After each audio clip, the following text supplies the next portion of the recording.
Good afternoon, everyone. Thank you for joining today's webinar, The State of Grass-Fed Value Chains in Illinois. I'm Kelsey Vergin, and I'm a Senior Program Associate with the Pasture Project at the Wallace Center, who is hosting this webinar today, along with the Delta Institute. To start us off today, I'm going to briefly review the logistics and how-tos for the webinar system. Then we will do some audience polling where a question will appear on your screen. After that, we'll do some introductions and then get into our presentation. We will have about 10 minutes for your questions at the end. In terms of the webinar technology, you should see the GoToWebinar control panel on the side of your screen. It should look something like this with the presentation on your left and the control panel on your right. You can minimize and maximize by clicking the orange arrow at the top. You'll want to use your control panel during the presentation, so it's best to keep it maximized. You can also click on the small triangles below to open and close different parts of the panel, such as the questions pane. You will be in listen mode only during the presentation to minimize background noise, but type questions in the questions pane throughout the presentation. Questions will be addressed after the formal presentation during the Q&A time. But if you need clarification at any point or have technical difficulties, ask at any time. There'll be a short follow-up survey that comes up just after the webinar is over. Please take a moment to complete this. It helps us as we develop our future webinars.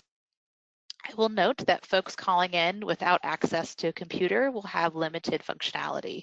You will not be able to do polls or ask questions. This webinar is being recorded and will be available on the Pasture Project and Delta Institute websites in the coming week. Okay, let's do some polling questions to help us get a feel for who's in the room. I will launch the question to your screens and you should be able to click on the most relevant answer. I will then close the polls and share the results. Here's the first question.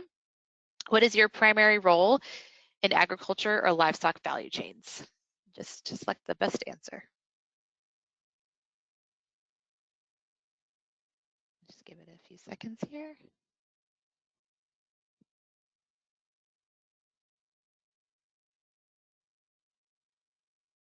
Okay. Other. And agency, nonprofit, advocacy staff looks like takes up the majority with a few livestock and agriculture producers in the room. All right, thank you for participating in those polls. Now I'm going to, just a moment, hand it off to my colleague at the Delta Institute, Olga Lyandres, to do some introductions. Good afternoon, everybody. Thank you for joining and welcome to the presentation. My name is Olga Lyandres and I'm the Senior Program Specialist at Delta Institute. Delta is an organization that works with communities throughout the Midwest to solve complex environmental and economic challenges. This includes addressing issues ranging from green infrastructure and waste management to redevelopment of brownfield sites and energy efficiency. My role at Delta is to lead the program area that's focusing on land stewardship and regenerative food systems. And in that program area, we are developing strategies that direct additional resources to soil and water stewardship, enabling more land to be sustainably managed in the Midwest. We work to develop mechanisms and programs that support working in natural land conservation. And with that, I'm going to turn it over to Pete to introduce the Pasture Project team and himself as well.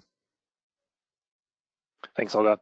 So my name is Pete Huff. I'm the Associate Director at the Wallace Center at Winrock International and responsible for our Resilient Agriculture and Ecosystems Initiative. And it's that initiative that runs the Pasture Project. The Pasture Project itself works to advance regenerative grazing in the upper Midwest as a scalable, market-driven solution for building healthy soil, viable farms, and resilient communities. We work with farmers, land managers, public agencies, and member-based organizations throughout the region to build resources, provide technical assistance, remove barriers for expanding the use of regenerative practices with a focus on win-win outcomes for farmers, communities, and the environment. You've already heard from Kelsey on our team, who works as a senior program associate. You'll also be hearing from Elisabeth Spratt, who's another senior program associate with our team. And just a shout out to Jane Jordan and Steve Warschauer, who are also members of our team who helped with this project. You can learn more about the Pasture Project at pastureproject.org. So feel free to check out the website. I'm going to say a few words about the project background and why we're focused on grass-fed beef. So the Delta Institute and the Wallace Center have worked for many years independently on regenerative agriculture, land management, and grazing in Illinois and beyond, working from the farm level all the way up to the state and regional levels. We've held meetings and convenings throughout the state of Illinois on these regenerative practices and grazing over the last several years. And what these meetings showed was that there was a need to look at where the current and potential value chains were for grass-fed products, including grass-fed beef and dairy. This really stemmed from a need to connect regenerative production bases that were emerging to the value chains and the end markets that would help leverage their benefits through profitability, and therefore creating sustainability for the farms and the economies that were associated with the farms.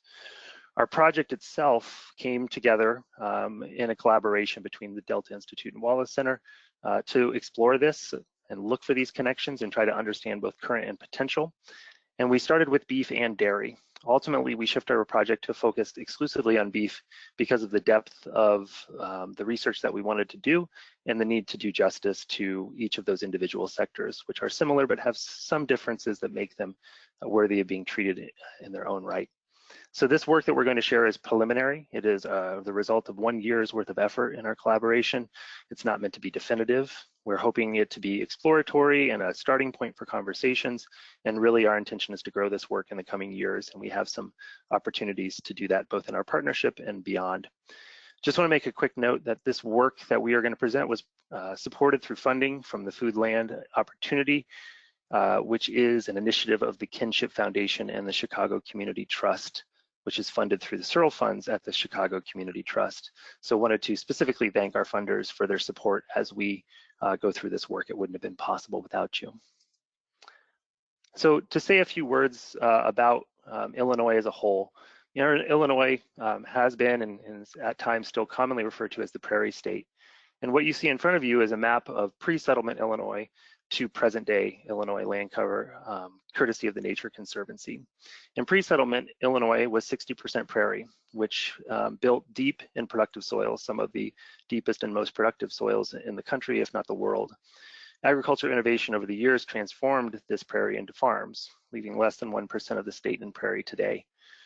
The loss of topsoil from agriculture and the subsequent nutrients has led to the degradation of 2/3 of Illinois River and the loss of critical habitat. As a result of that, we've seen increases in greenhouse gas emissions from the state's agriculture sector, and also the limited ability of that ag sector to respond to some increasingly severe and unpredictable weather patterns. So we recognize that there isn't a possibility for a grass-based farming economy in Illinois, and that this could help to alleviate some of the environmental and economic concerns that I just highlighted. This opportunity also comes with the possibility of creating very profitable markets throughout the state that could serve residents in Illinois, but also extend beyond to serve regional customers and markets. So why regenerative and why grass-fed? So looking at the diagram in front of you, it highlights a little bit of our thinking. We looked at the current and potential for beef grazing and grass-fed value chains in Illinois. Our goal was to support the growth of grazing, specifically regenerative grazing, and we'll talk a little bit about what that means here in a second, and the value chains that go along with it. There's a lot of definitions and standards and ways of describing the word regenerative, the word grass-fed. These are evolving, and we didn't get into the process of setting those standards. We tried to cast a very wide net and to look at both the current beef system in Illinois as well as emerging grass-fed and regenerative markets. But broadly, we think of regenerative grazing as a principle-driven agriculture practice of building soil health by managing livestock and perennial and annual forages, and doing so in a way that supports human and ecosystem health, farm profitability, community and food system resilience. Regenerative grazing is one approach of regenerative agriculture, and it's a type of agriculture in itself that aims to regenerate agricultural landscapes and communities, not degrade them or just sustain them. We also just want to make note that regenerative grazing is not a formula or a recipe. It relies on observation and adaptive management, and it's typically characterized by high livestock stocking densities, frequent rotation of those animals on the landscape, and long recovery periods for the forage and paddocks that the animals depend upon. It also is characterized by low or no synthetic inputs or tillage, increased plant diversity, animal life, and microbial life below the soil and below the surface in the soil, and also the generation of revenue that helps to build viable farm businesses and compensates all labor fairly throughout the system. We also recognize that the system that we're looking at when it comes to grass-fed fits within a larger chain of the conventional beef system, which is what you see here. And we did our best to simplify what is a very complex system with a lot of players that often play many roles and wear many different hats, and things that move from a local level to a national and international level. We recognize that all cattle are grass-fed to a point, and they do at some point in their life. Most of the cattle leave the grass and move into finishing yards in the more conventional system. Our goal was to look at the whole system of conventional beef and look for opportunities for transition to regenerative grazing management that kept cattle on pasture during the early stages of their life for as long as possible, and as much as we could increase the number of days that those cattle exist on pasture to their end finish weight when they would be moving on to a market. And our goal was to help more beef producers access a grass-fed system and lessen their impacts while improving their bottom line via emerging markets. So the Pasture project started by looking at a map of trying to understand the territory and took data sets, 12 data sets to be exact, that looked at environmental, biodiversity, economic, and infrastructure, and essentially lay them on top of themselves. And that's the map that you see in front of you to create hotspots around the state. And this was to show areas where we thought that there could be high value proposition for expanding regenerative grazing. So these are things that essentially balanced equally all the economic and environmental opportunities, and use this to help us understand what it might look like for regenerative grazing to grow in the state. Now, this map doesn't represent the territory, so to speak. It isn't also a full determination of the future, but it helped as a guiding point for us and our team as we started to think about how land is being used in the state and how it might transition to regenerative grazing. We also looked at how we could support who was currently producing grass-fed and using regenerative grazing practices, and where we could encourage that growth, how we could connect this with currently available processing and distribution infrastructure to optimize and support their operations, and then how could we connect with existing end markets in the major metropolitan areas, including institutional markets and some of the other emerging areas that are interested in regenerative and grass-fed products. This map is available if you'd like to explore it. There's a lot more detail and a lot more interactivity that is here. You're more than welcome to get in. And it was the work of Elisabeth on our team who put a lot of time and effort into it. We certainly will share that, and we can follow up with any questions if you'd like to learn more. So at that point, I'm going to hand this off to Elisabeth, who's going to kick off the summary of our project research. Thanks, Pete. Hi, everyone. So as Pete said, I'm Elisabeth Spratt, and I'm a Senior Program Associate at the Wallace Center. So we're going to be talking about our research on the current state of grass-fed beef in Illinois in three main buckets: the production base, the processing and aggregation capacity, and distribution and demand. I'm going to start us off by talking about the first two buckets. So first up is production. The Census of Agriculture says that there are around 20,000 livestock operations in dark blue, 16,000 cattle operations in light blue, and over 4,000 operations using rotational grazing in gray in 2017. Of the rotational grazing operations, we know that not all of these are cattle operations, but we believe based on the data that most of them are cow-calf operations. We have three snapshots in time in 2007, 2012, and 2017. And the trend overall is less livestock operations overall and less rotational grazing operations over time. We also know that the loss of grassland that Pete talked about over the last century plus is still happening in recent times. Over the last 15 or so years, you can see here that hay and grassland categories of land cover have lost more than 11%. Cropland is also declining slightly, and we know that both cropland and grassland are being lost to development. We also know that many of the grass cover acres are transitioning into the cropland category. Overall, though, we're losing grassland at a much faster rate than we are losing cropland in Illinois. We know, as Pete said, that most cattle spend at least a portion of their lives on grass, as essentially all cow-calf operations and most stocker operations takes place on pasture. But not all grazing practices are created equal. Continuous or set stock density grazing can cause significant nutrient and soil loss. The Census of Agriculture says that there was an Illinois beef calf crop of around 185,000 calves in 2012, but it's unknown how much uses production practices closer to the first two pictures or closer to the picture on the right. We see this as an opportunity to gather more data and determine engagement strategies with cow-calf operators on improved grazing practices. I also wanted to say a few words about the Environmental Quality Incentives Program and other federal programs here. USDA uses EQIP and other programs to help farmers and grazers pay for improved practices. Around 4.5% of EQIP dollars are spent on fencing and prescribed grazing practices in recent years in Illinois, and this is actually increasing over time. So now I want to talk about what we know on the finishing side. We examined upwards of 10 lists of grass-fed or finishing producers in the state, including from the American Grass-Fed Association, several grocer and branded program supply lists, and self-listing sites like Buy Fresh, Buy Local, Local Harvest, and Eat Wild. When we combined and deduplicated this list, we found that there were at least 179 producers that finish cattle on pasture in the state, though some of these operations say that they do supplement with grain.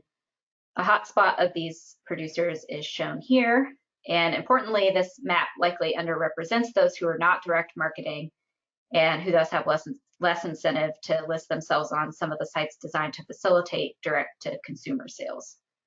Some of you might notice that this map looks quite different from the suitability map that Pete shared earlier.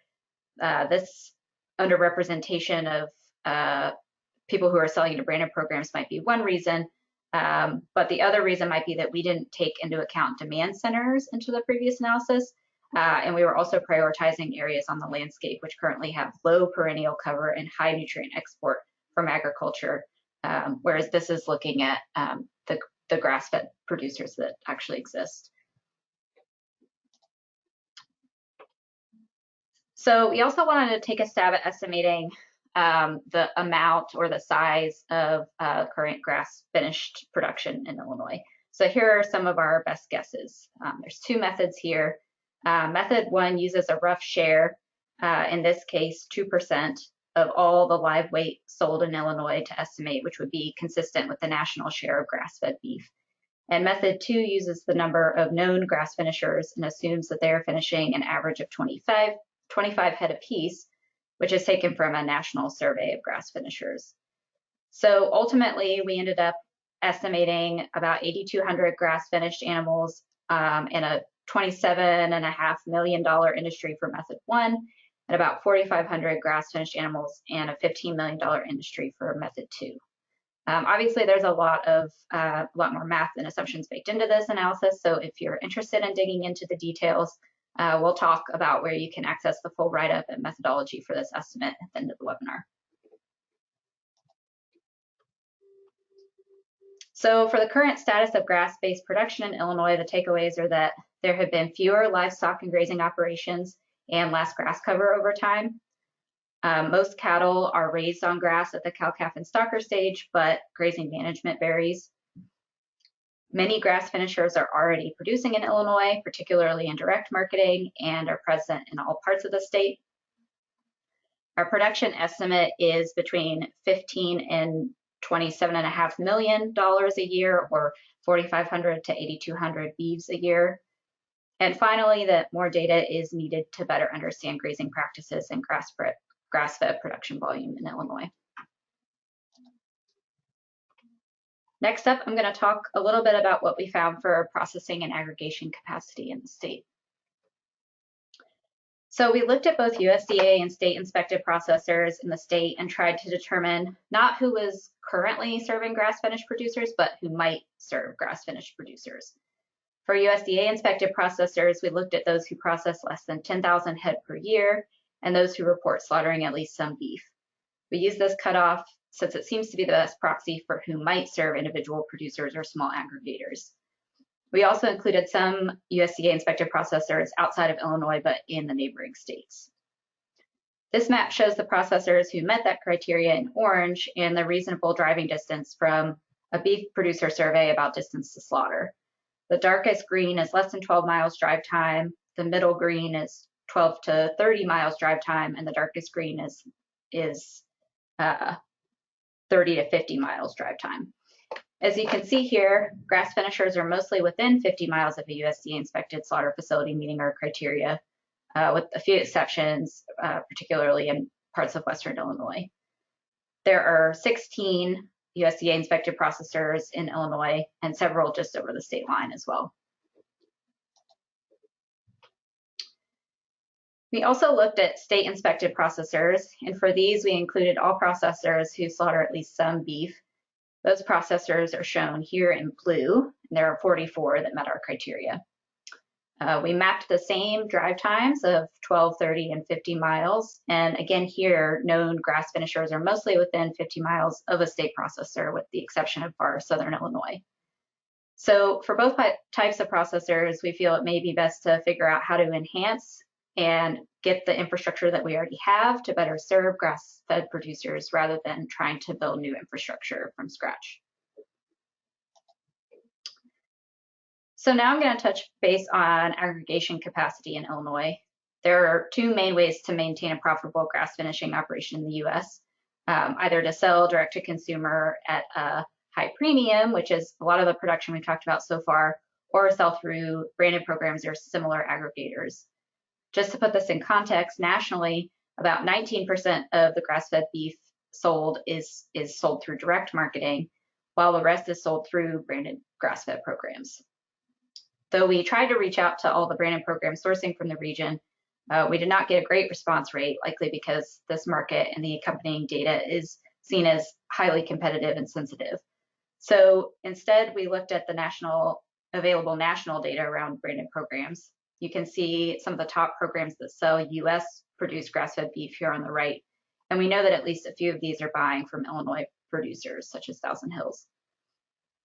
Currently, these branded programs still mostly operate at a scale that struggles to compete against conventional beef, and particularly struggles to compete with cheaper imported grass-fed beef due to inefficiencies in branded program supply chains. For example, most of the branded programs selling grass-fed products are still too small to access some of the large, hyper-efficient processing plants. So overall, branded programs are not being fully utilized nationally, and we believe possibly even less so in Illinois, but they're a proven model that could potentially be made more efficient by growth of individual companies or through cooperative production and marketing arrangements. So for the current status of processing and aggregation that could serve grass-based production in Illinois, the takeaways are that most grass finishers are within 50 miles of a small USDA or state inspected beef processor of the size that might serve smaller producers or custom orders. Based on our research, we feel that we shouldn't necessarily be focusing on creating more, but instead enhancing the value chain infrastructure we already have. That to scale, we will need greater aggregation and coordination across the value chain. And finally, that stronger relationships and info on branded programs should be cultivated in and around Illinois. And as is possible, getting additional data from branded programs sourcing or interested in sourcing from Illinois. And now I'm going to hand it off to Olga from the Delta Institute to talk about grass-fed distribution.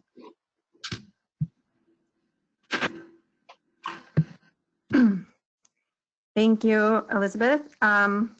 Yes, so I will go over some of the research that we did to assess the distribution consumer demand for grass-fed beef products in Illinois. So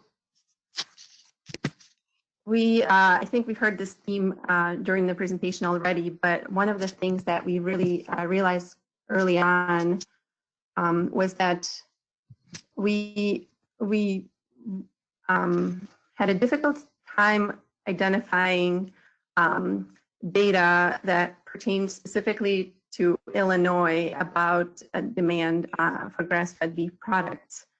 And so we ended up kind of looking to see what was available through publicly available data sets, as well as other sources to make some estimates that I'm going to share with you.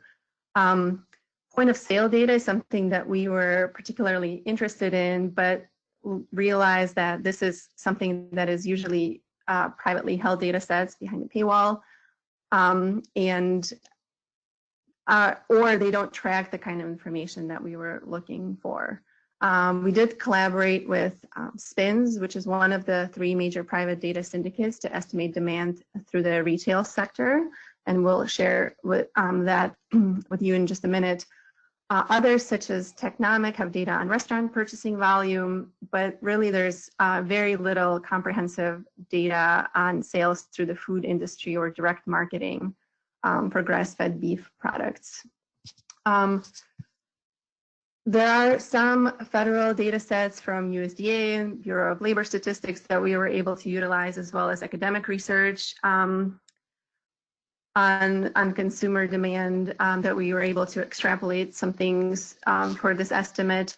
And we also relied on USDA's Economic Research Service reports that track domestic livestock, dairy, and poultry production to get a sense of sort of consumption of these types of products nationally, and then had to make some assumptions to estimate grass-fed demand because that information isn't actually currently tracked by USDA. So from our research, we know that there is actually quite a bit of knowledge about the grass-fed products among consumers. 82% of Midwesterners report that they know what that means. Over half of the people that participated in these surveys responded that they have tried grass-fed products, but it's not something that people consume regularly, and only 10% said that they've tried it many times. So while awareness is there, there seems to be, a suite of barriers that prevent people who know about it to actually taking some kind of action, such as purchasing these types of products. And there isn't a single answer as to why that is, but there's definitely research that suggests segmentation within the consumer base, pointing to particular types of consumers being more likely to purchase grass-fed beef products. They tend to fall along some socioeconomic lines, as you could see listed on the slide. And in the Midwest, research suggests that it's also a matter of age for consumers who are more likely to purchase grass-fed products. How much of grass-fed beef is actually getting into the hands of the consumer?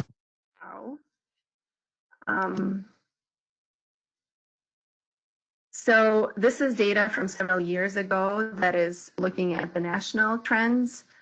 It shows that grass-fed beef constitutes about 4% of the total beef industry in the US, which adds up to about $4 billion.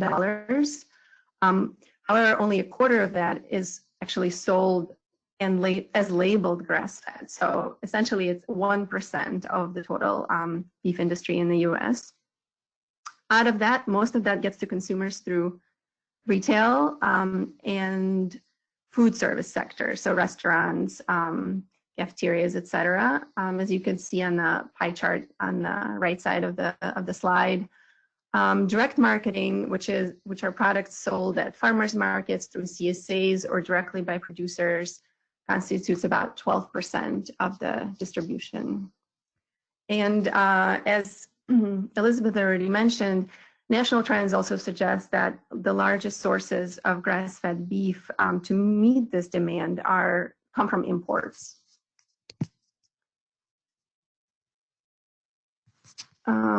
So we wanted to take a deeper dive into the retail sector because we were able to work with SPINS and look at some of the retail data that they track. Again, this is data that's based on national market trends, but a little bit more recent over the past 3 years. And we see that there's a 16% growth in demand for grass-fed beef products. So this data actually also does include dairy products as well, because that, their data set looks at that. So just keep that in mind, even though we had focused most of the presentation on beef, and most of the research has focused on beef. You can sort of see what kind of products they track in their database. About half of it is some kind of dairy value-added products, and 14% is meat that is sold frozen or refrigerated. This data set does not include products that are sold at the butcher counter, which I think they estimate is an additional 20% or so of beef products. So that is not included in this data, but we do see significant growth in demand for these types of products in general. And then to put it in context, we also wanted to take a look at the overall kind of trends, market trends for beef and dairy. And you see beef on the left side of the slide, whereas dairy is on the right side of the slide. And what we see is quite interesting, actually encouraging for the grass-fed market, because while overall demand for these types of products is decreasing, the demand for grass-fed, both beef and dairy, is actually going up. But as Elisabeth has already alluded to, I think one of the issues that we have to address is that this demand is not necessarily met by domestic production or local or regional production, because it's difficult to compete with imports for local producers. So we try to actually estimate and size the Illinois market using some of the data that was available to us. We tried 3 different approaches. We relied on SPIN's retail data. We looked at Midwest consumer expenditures, again, also kind of focusing on retail point of sale information. And then we also utilized USDA's per capita disappearance of product, which is a proxy for consumption. The methodology in more detail is available through the story map for those who are interested. I don't have much time to dive into it on the webinar. But basically, we kind of assumed that the first 2 methods that only look at the retail sales can sort of capture the lower bound of the market. And then the third method that uses per capita disappearance numbers can provide us sort of with an upper bound, because it includes not just retail, but other consumption of all the beef that enters the market. And so what we see is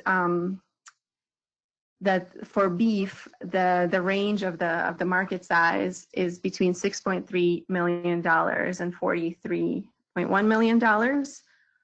For dairy, the range is a bit narrower, between 4.3 and $6.6 million.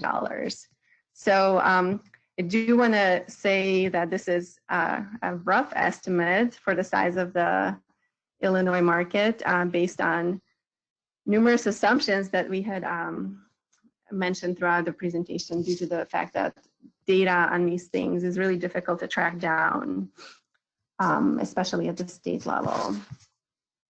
And so just to summarize really quickly, more data is needed to understand Illinois-specific grass-fed market demands. While demand for all meat has decreased, demand for grass-fed products and other natural product claim kind of marketing products is actually increasing. And for grass-fed beef specifically, we estimate that the range of the market size is between $6 and $10 million through retail and $43 million overall. But as we see that imports dominate the market, we're looking for opportunities and strategies to make sure that to enable local producers to capitalize on these opportunities. And so with that, I'm going to launch another poll question for attendees. We'd like to hear from you about the challenges that you see are facing local grass-fed beef production and distribution. Please use your mouse, and only those who are on the video feed will be able to participate.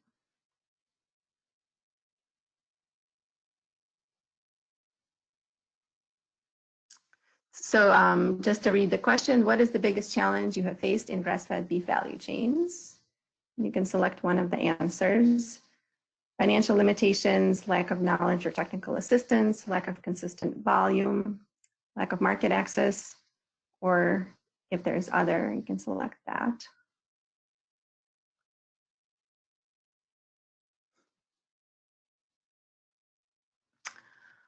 Looks like we have a sort of a wide distribution of all sorts of answers, the top being lack of market access or demand, followed closely by financial limitations at 26%, lack of knowledge or lack of consistent volume, as well as other, kind of between 10 and 20% of the responses. Thank you for responding to the poll question.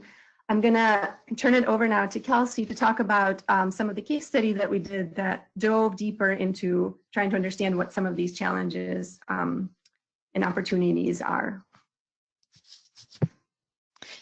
Yes, thank you, Olga. We know that there's only so much the quantitative data can tell us, so we wanted to make sure we took a qualitative approach in our research as well. So we interviewed some key experts in the value chain and created 11 case studies of individuals and businesses in the current grass-fed beef sector in Illinois and the surrounding region. You'll see them listed on this slide. We asked questions related to operation description, financials, motivations around entering the grass-fed beef market, challenges on the individual and business level, as well as bottlenecks and growth opportunities for the sector as a whole. This slide shows some of the significant barriers and challenges folks faced on the individual and business level. There were some challenges that crossed all parts of the value chain, just like the question we just asked. Some of them were accessing capital, particularly through traditional bank lenders. Price was a notable factor. It takes a lot of time and money to produce grass-fed beef, thus there was a high price tag for buyers. Many people mentioned the need for consumer education, as well as education and technical assistance for farmers, lenders, and landowners. There's a lack of time and know-how around marketing a grass-fed beef product. Labeling confusion, this was mentioned in two ways. Imported product being labeled as a US product, along with the multiple labels that consumers have to decipher, such as organic versus all natural versus humanely raised. There were issues with consistency and quality of product and availability. Many people question whether there is a stable market for domestically produced grass-fed beef. We also asked what motivated individuals to enter the grass-fed beef sector. There were a lot of common motivations, mostly around the environment, soil health, climate change being a couple, but economics were a factor as well, the potential to make more money raising and selling grass-fed beef. Ethics were also a motivation, particularly around treatment of animals, comparing confinement to pasture operations. We asked folks what they thought some of the bottlenecks and solutions to growing the grass-fed beef sector were. These were some of the most common, competing against hyper-efficient big ag companies that are well-funded and can influence policy. The current market is being filled with cheap imported product being labeled as a US product due to lack of country of origin labeling. Lack of infrastructure across the value chain. Marketing, again, lack of time and expertise on how to market a grass-fed product. Our research showed, as Elisabeth mentioned, there isn't really a need for more processors, but a consistent year-round supply would help processors invest in more efficient plants and lower costs to producers and thus buyers. Some suggested solutions to these bottlenecks were technical assistance for farmers, consumer and buyer education, and consistent high-volume markets. For example, forward contracts to help guarantee the market for a producer. Next, now I'm going to hand it back to Elisabeth, and she's going to talk about some future scenarios for the grass-fed beef sector. Yeah, thanks, Kelsey. So as Kelsey said, I'm going to talk about how we tried to better understand what the future growth of the grass-fed beef industry could look like. We looked at two potential scenarios for increasing grass-fed beef production in the state. The first method looks at increasing production to meet an environmental goal, and the second method looks at increasing production based on a few potential demand increases. I think the best way to think about these scenarios is that they don't have anything to do with the current mix of imported grass-fed beef and Illinois-produced grass-fed beef to meet current demand, but instead assume that all additional growth in grass-fed beef would come from Illinois farms.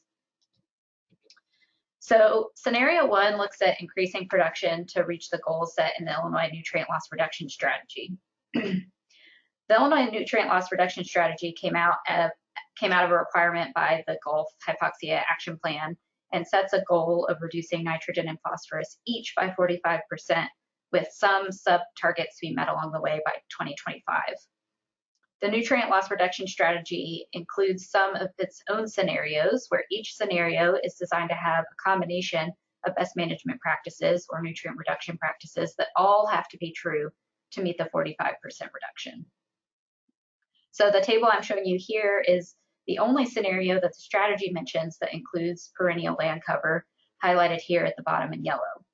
So in addition to all the other practices in the table, which includes cover crops on 19 million acres and bioreactors on 30% of cropland acres, this scenario says we'd also need 1.6 million acres that are eroding greater than T converted to perennial cover, and another 0.9 million acres converted to perennial cover, for a total of 2.5 million perennial acres converted to perennial cover. So if we wanted to try to increase perennial acres by 2.5 million purely through grass-fed beef production, and we assume a lifetime need of 19 acres, which is estimated by a life cycle analysis out of the Leopold Center at Iowa State, that includes all life stages and all culls and other animals necessary to produce one finished animal, then we would need to finish an additional 131,000 plus grass-fed animals. That would be a huge increase compared to the estimated current production, equivalent to about a 30-fold increase. So obviously this would be a huge paradigm shift. So let's take a look at a potentially more realistic set of assumptions. So scenario two looks more at what we need to produce to meet an increase in demand for grass-fed beef in the state.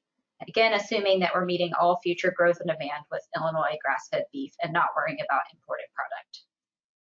So in scenario 2.1, we're assuming that the growth rate that SPINS found for the most recent 2 years, around 8%, will hold steady for the next 5 years. At the end of those 5 years, then, we would need an additional 2,100 animals each year and would have converted about 40,000 additional acres into grass. Scenario 2.2 assumes that the demand growth rate may actually be increasing over time, since the SPINS data showed a 6% increase 2 years ago and a 10% increase last year. This scenario could also represent what might happen with a focus on consumer education or more institutional buyer outreach over the next few years. So with the growth rate going up 4% each year, and by year 5, we'd have increased production of about 4,100 finished animals, or about 78,000 additional acres in grass. So to put this into context, that would be slightly less than doubling our conservative estimate of current annual grass-fed beef production. So what I wanted to focus on here is not the exact numbers, because these exact numbers have a lot of uncertainty baked in at each step in the calculations. But I think the orders of magnitude could be illustrative. We need a paradigm shift to reach nutrient reduction goals, but to even begin to take the first step, demand growth and potentially also demand interventions can help us grow the domestic Illinois grass-fed beef industry. So the takeaways for these two scenarios, again, are that although there is a high level of uncertainty in this analysis, it seems there is potential for growth in grass-fed beef production here in Illinois. The orders of magnitude are illustrative. We'd need a paradigm shift to reach nutrient loss reduction goals, but to begin to move the needle, benchmarking production to meet demand growth and potentially demand interventions can help. And finally, that regenerative grazing must be part of a larger assortment of needed regenerative practices to reach nutrient loss reduction goals successfully. Grazing and perennial cover are clearly unlikely to get us there on their own. So Now I'd like to hand it off to Pete to talk about some of the overarching recommendations from our team's analysis. Thanks, Elizabeth. We're coming up to the end of our webinar, so we'll start to draw some conclusions here and look at some of the recommendations, and then we will open it up for questions. So before we do that, just want to let you know that you can submit questions in the question box on the control panel. You might need to expand that question box by clicking the small orange arrow or in the drop-down arrow that will make that question box bigger. So feel free to submit your questions there. We'll certainly try to get through as many as we possibly can.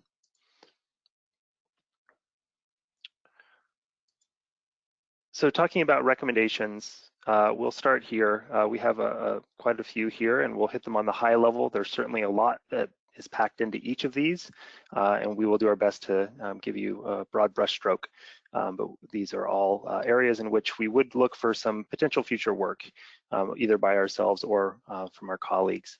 So recognizing that collecting additional data on farm level management and grass-fed beef sales is critical. We only have so many lenses that can look down to the management level for individual farms, and it's hard for us to sometimes distinguish between the regenerative practices or otherwise. Also, it's difficult to look too closely into the grass-fed beef sales. We talked about some of the limitations within processing and branded programs, as well as into those end markets themselves. So deeper data collection, more refined data collection is needed to be able to refine our recommendations. Recognize that production standards around grass-fed and particularly regenerative grazing are something that need to be set to some degree and followed so that we can have some consistency in the benefits that these practices have, as well as the product that they're producing.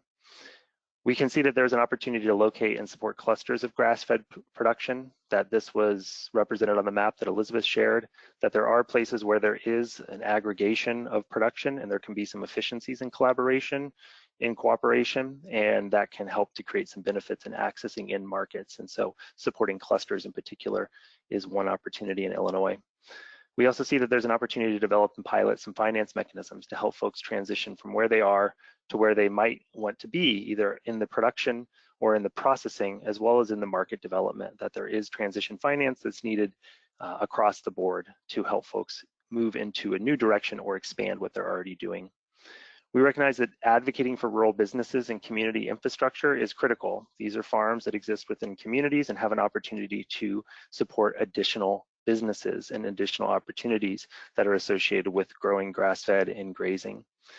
We see that there is a need to connect with stronger relationships to the middle chain actors, the processors, the cold storage and cold chain folks, and distribution, so that we can understand more about their world.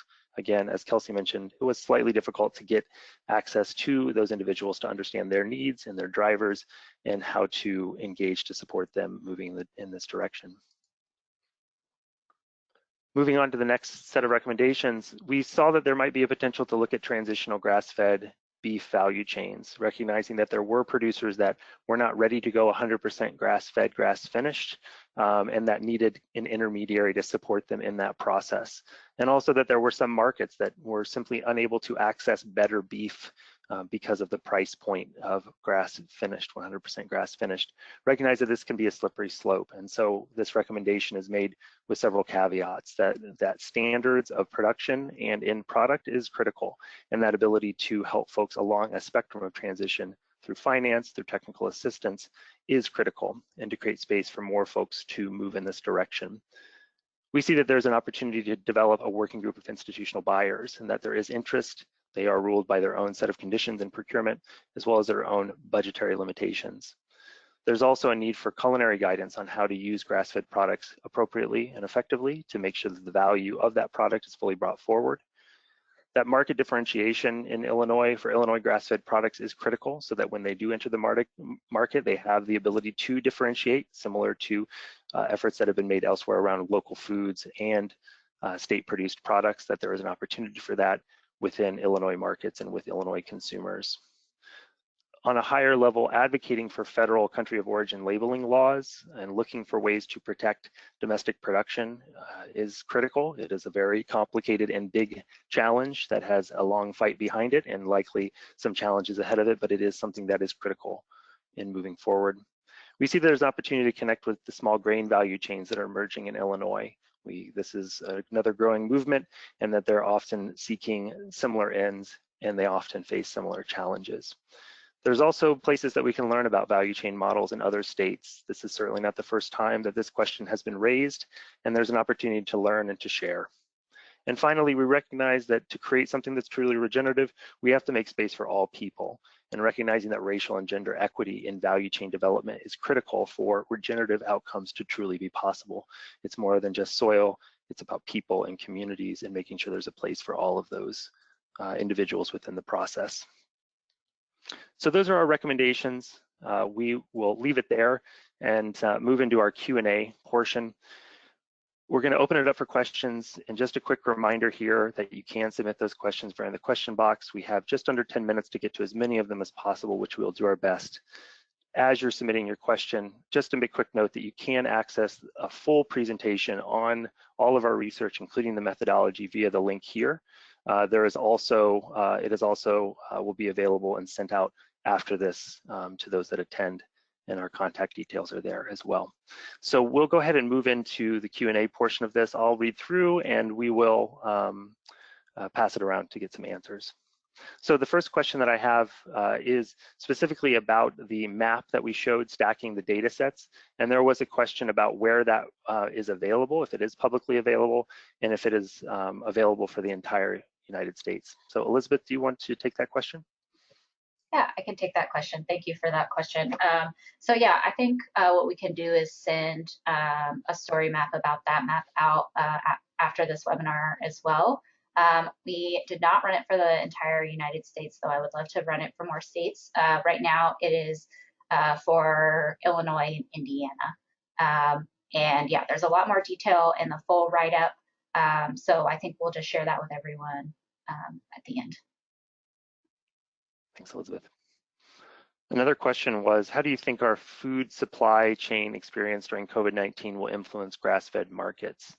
And might we see an interest in emphasizing redundancy in supply chains instead of efficiency? And might there be more interest in direct markets or direct-to-consumer markets and so forth? I can speak to that one briefly. I think certainly for those of us watching the news, and particularly the news around meat processing in the United States, we recognize that there's significant impact that's happening in meat processing capacity in the country right now, with shutdowns in Sioux Falls as well as in other states, Georgia, Pennsylvania, that are affecting pork and poultry and in other protein value chains, and recognizing that the labor component of this is significant. So I think that there is an opportunity, and there is more conversation around how much is moving through these processing plants, their vulnerabilities, and also how we might see this as an opportunity for some more regional contingency planning, so to speak, that could particularly support the small and medium scale infrastructure. We also recognize that those small and medium folks are being impacted as well as our producers. And there needs to be a more thoughtful conversation about how we can support their labor challenges during this time, and how we can also look at moving product that is currently in cold storage to those that need it. So we certainly recognize the distribution is a challenge, as is the processing capacity. And we also recognize that right now, a lot of current production is unable to move into markets because of limitations on perishable cold chains and the ability of emergency food to absorb perishable foods. So I think we're learning a lot in COVID, and I think we certainly will learn more as we go through. So to welcome that conversation. I'll just make a note here as we scroll through. There was a question about the production costs.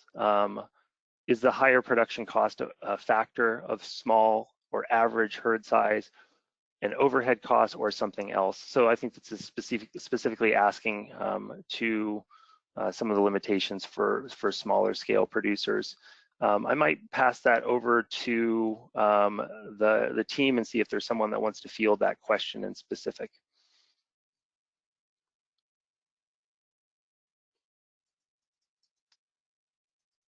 I can give it a whirl. This is Kelsey.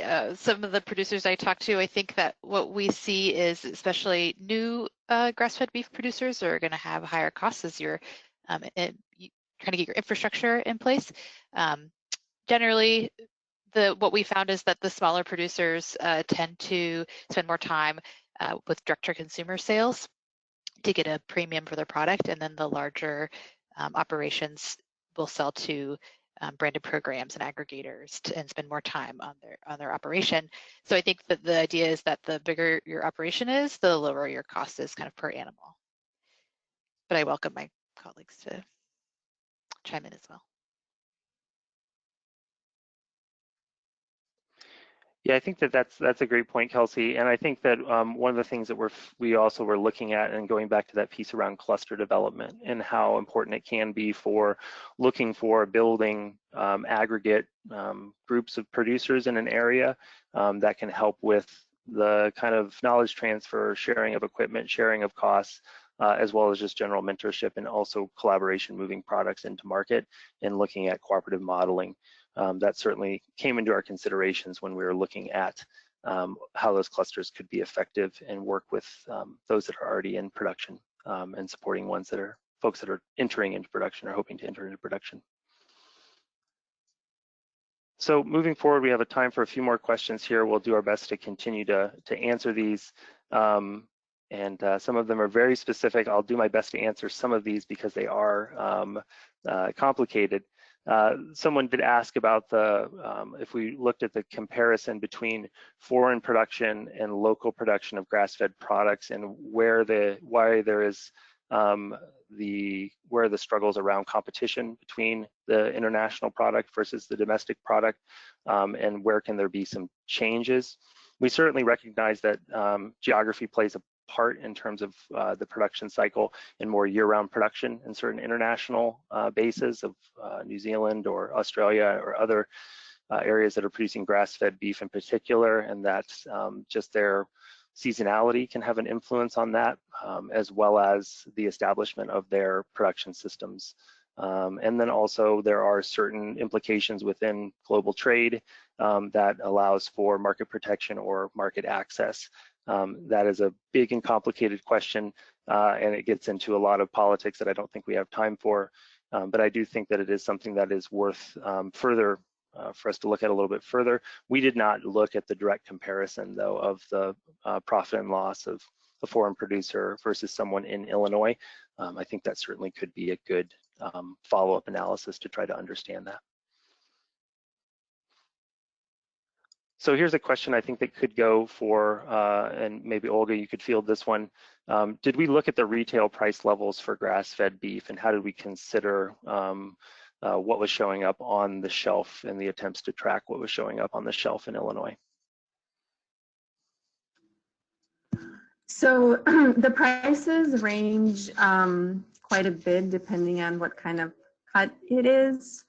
So ground beef, for example, I think was retailing at around like $7 to $8 a pound, whereas steaks and prime cuts and stuff like that were closer to $20 or more dollars a pound. We did not do any further kind of analysis on how those pricing levels are set.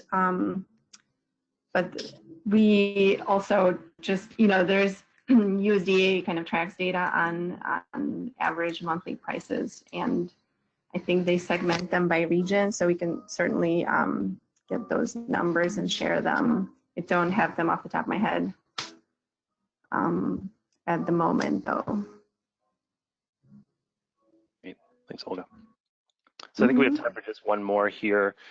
There was this question about how will your data and scenarios and analyses be used to push policymakers or encourage policy. I think our goal of this particular analysis was to show a baseline and to show a potential path forward, both an ambitious as well as a realistic.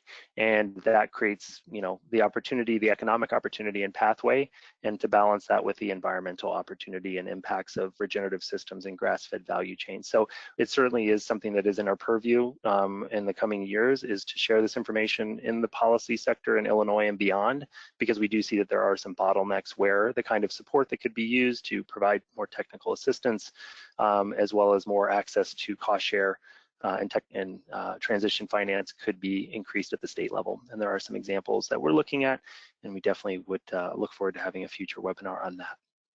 Unfortunately, there's a lot of other questions that we didn't get to. I want to thank everyone for submitting those. We'll do our best to respond to them directly, but wanted to recognize that we are at time and wanted to thank you for attending. We don't want to take any more of your day. Please feel free to contact us directly if you have any questions. Our emails are here, both for Olga and myself, and we will also follow up via email so that you can have that information. We are also continuing this work in the coming year and beyond, so we would welcome your participation in Illinois and throughout the upper Midwest. We are looking at grass-fed value chains, and we'd love your input and your perspective. Like I said, we'll share these links and our resources as well as a recording in a follow-up email, and want to thank you again. A quick note that as you exit, there will be a survey. It would be really great if you'd take some time, share some feedback. We'd love that so we can improve our future webinars. That's where we leave it for now. Want to again thank you, and we appreciate your attendance. Have a good day.